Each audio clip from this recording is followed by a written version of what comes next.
tikupasirani zomwe ma MP akambirana lero ku nyumba ya malamulo pa 11 September 2024. Speaker, for recognizing the people of Machinga East constituency to comment on the report by Government Assurance Committee of Parliament. First Deputy Speaker, when we are called to come to Parliament, and whenever ministers are answering questions or make any statement, we assume that they are speaking on behalf of the President. So when we see ministers committing themselves on specific issues and those things that are not being implemented, we do have a lot of questions. I'll give you an example, First Deputy Speaker. The Ministry of Agriculture promised that those people who are suffering from hunger since last year, they were supposed to be supported like 6 months. But what has happened was that only 2 months was given. But it was clear in this Parliament, and it was an announcement from the government. So here the government telling its people that they will be there to support them for 6 months and only to get support for 2 months, and with no explanation. I think this leaves the people from where I'm coming from, Machinga East constituency, to really ask that, do we really have a government in place? Because if there is anything that the government or the Minister of Agriculture faced, they could have come clearly and communicate to the people why they did not fulfill that, that announcement. So ministers coming here just answering questions willy-nilly, just for the sake of answering, I think it doesn't give a good impression out there. We would want our ministers to be serious. We would want whatever the ministers are saying in this Parliament should be implemented. It should not be a political answer just for the sake of answering. So they have to start taking government issues as a serious business, so that as members of Parliament, when we move out of this chamber, when we go back to into our respective constituencies, we should be able to pass the same message to the communities. Even on AIP, there was an attempt to increase the beneficiaries for AIP last year, but there was no communication. We were told that those people who were not on the beneficiary list should be, their names should be submitted, the things were submitted, but just to just hear nothing. We have a lot of questions from the Minister of Agriculture. Even the Minister of Agriculture himself did present a statement in this August House to say that we received support from Russia fertilizer. But how we used that fertilizer, nobody knows. Did we really use the whole fertilizer to give the people who are really in need of fertilizer? Nobody knows. So we would want our ministers to be serious when they are speaking. They speak to all Malawians. So from now onwards, I think they have to sit down and see whether what they have been doing before, it is helping their government or not. If there is a need to improve, I recommend that they should improve. Whatever they say, it should be taken serious, and it should be followed, and it should be implemented as such. I submit, First Deputy Speaker. Thank you. Thank you so much, the people of Machinga East. I see Mangochi South. Done well. I think I'm standing here as somebody who even had to fight for my people, to get a truck for maize, to distribute my people, because whenever we have these figures here, when we want to distribute in the constituencies, things don't go well. Zomba Malosa, resume your seat. I was being quoted by my table clerks, and I want this to be heard clearly. When Mangochi South stood, she said, and I quote, "It is this Parliament that instituted this committee to scrutinize the promises made by government, the promises made by ministers in this House, so that it should be able to follow up on what I said." And even this was agreed at the PS committee. So she said, nothing has been done on this committee not on what the ministers have been doing.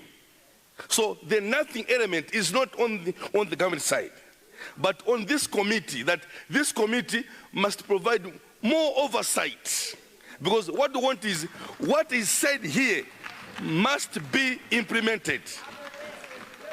So, no. Listen, sometimes, listen. This is the sole, listen. This is the sole reason why I say, when a member is holding the floor, be quiet. Because when you're making noise, the others may not be able to hear her or him. This is the reason why maybe the deputy leader could not get everything that she did say from Mangochi South. So the matter, no. Hey, resume your seat. I'm in charge. So Mangochi South did say, we need to give more power to this committee. That's what she said. Zomwe Malosa, you have the floor. Thank you. Thanks so much, Second Deputy Speaker, sir. I was saying... I can see Deputy Leader smiling. First Deputy Speaker, thank you so much for that clarification. I had mentioned Mangochi, my mentor, president of UDF. My apologies. Now I understand where the nothing was coming from, because it was really paining me to say my mentor, she cannot say Chakwera is doing nothing. She can't do that. You know, she belongs to another level. So my apologies, Honorable. Thank you, First Deputy Speaker. So, Deputy Leader, that's the spirit, that's leadership. No, let's progress. I know you want to speak every day, and I'll give you the space, but not now. Zomwe Malosa. This is how Parliament must operate. Thank you so much. I love you all. Zomwe Malosa, you have the floor. Okay, I was tackling the issue of the maize that was being distributed. I was explaining that last time when we were given maize in our constituency, I had to intervene even to get hold of the maize because my people were not receiving maize. I wish the committee, they can maybe, whenever we have this distribution, maybe they can go, if they can go to the constituencies and follow what is happening. Because as others have said, even in my constituency, when they say people receive 6 bags of maize, usually they only receive maybe 2 or 3. End result, the other bags, we don't know where they go.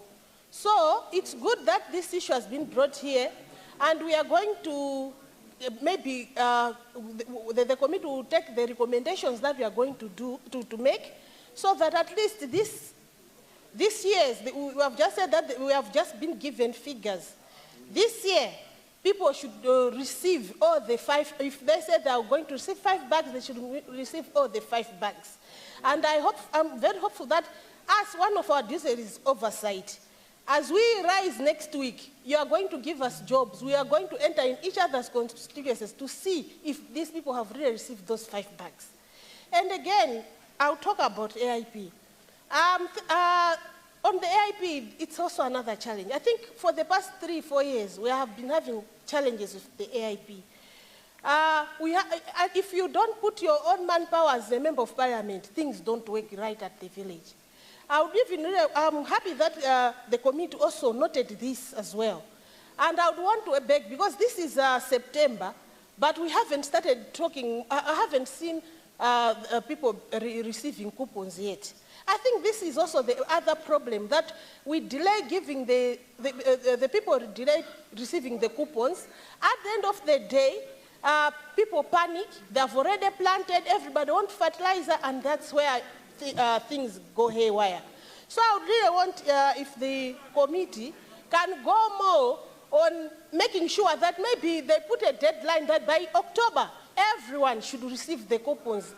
The one who... Honourable Member, remember, I know the idea is about how members, our people should get the fertilizers, the subsidized fertilizer, but the coupons are no longer in use.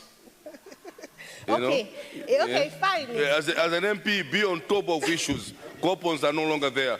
Good afternoon. Okay, Good afternoon. The identification of beneficiaries, right? Yeah. So I'm very sure that if we can, the committee can put a deadline that by October end, every person like in the village who have been identified to receive the fertilizer, so that those that are not receiving should know what to do in time, rather than knowing it in December when things are already late, because that's what happens. And now, this year, we have seen that they have wrapped up all the names, they have put new names, and it's like the one who was receiving fertilizer last year might not receive this year. So this would have been done in time so that the people in the villages prepare very well. You know, there is hunger. Whatever people get right now, they are thinking of buying a pair of maize or whatsoever. So it would be good if we do this earlier. And again, one of my last comment will be, why do ADMAX close, Deputy Speaker? Because this is the problem that is bringing this, the prices are going high. Because just yesterday I read that maize will be selling at 39,500. But if you go to in my constituency, right at the market, the vendors are selling the bag 40,000 kwacha. Now, what's the difference there?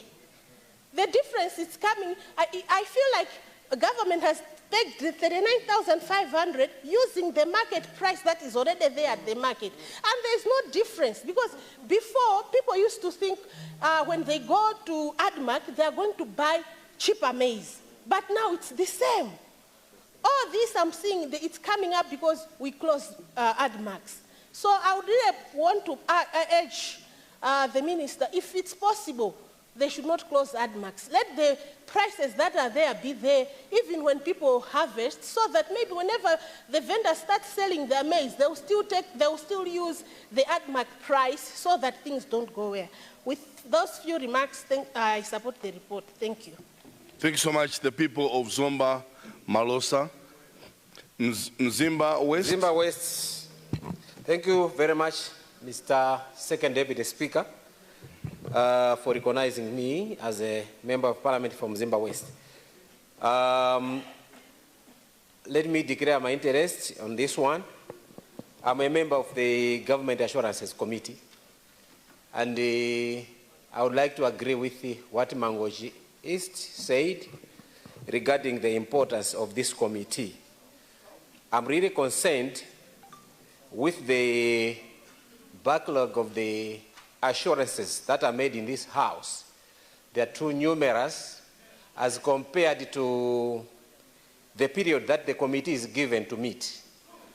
It is only given 1 week to meet against that backlog that I've mentioned. This sitting of Parliament, the assurances that are being given